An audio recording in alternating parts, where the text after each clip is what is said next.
What is the most challenging obstacle a new brand faces? And what is the best way to overcome it? The most challenging obstacle a new brand faces is how to come out of nowhere. Many of you here today are probably like a lot of my clients.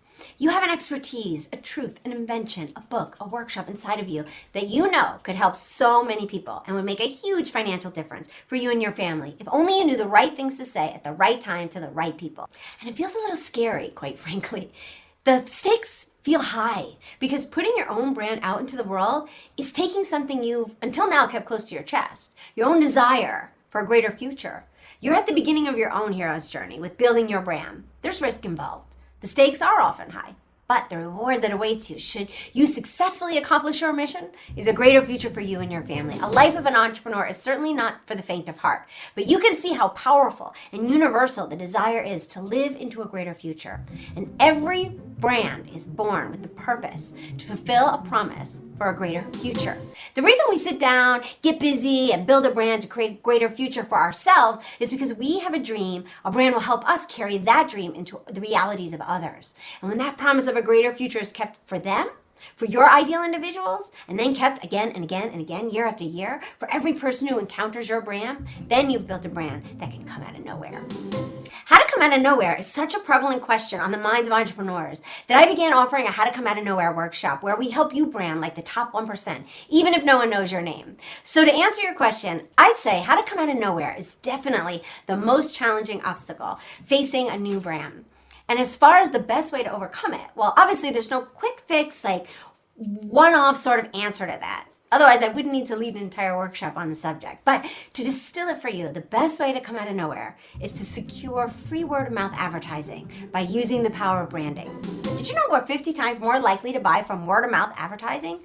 If we know, love, and trust the person who recommends a product, we're 50 times more likely to buy it over all the competition. We often accept our friends' recommendations and look no further.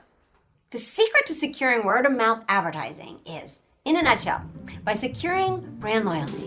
And now we've come full circle, right back to the brands fulfilling that purpose for which all brands are meant to fulfill again and again and again, the promise of a greater future.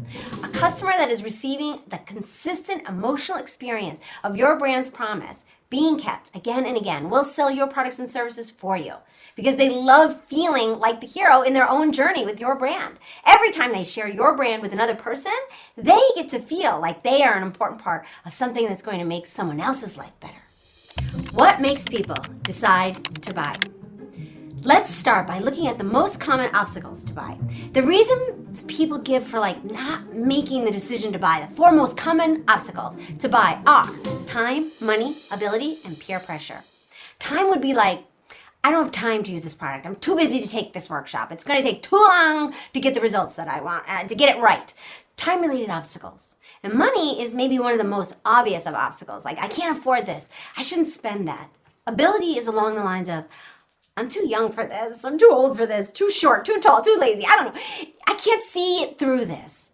And then there's peer pressure, which is what will other people think about me if I buy this product or if I align myself with this brand?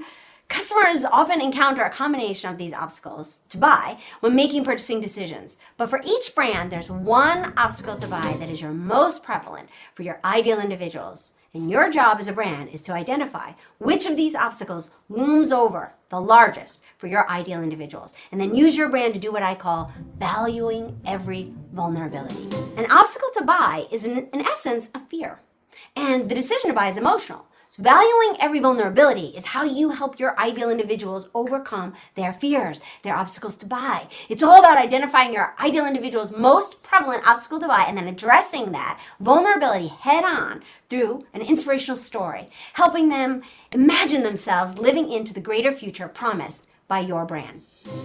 Thanks for watching. Don't miss out on a single thing. Subscribe below. And here's something else I think you'll love.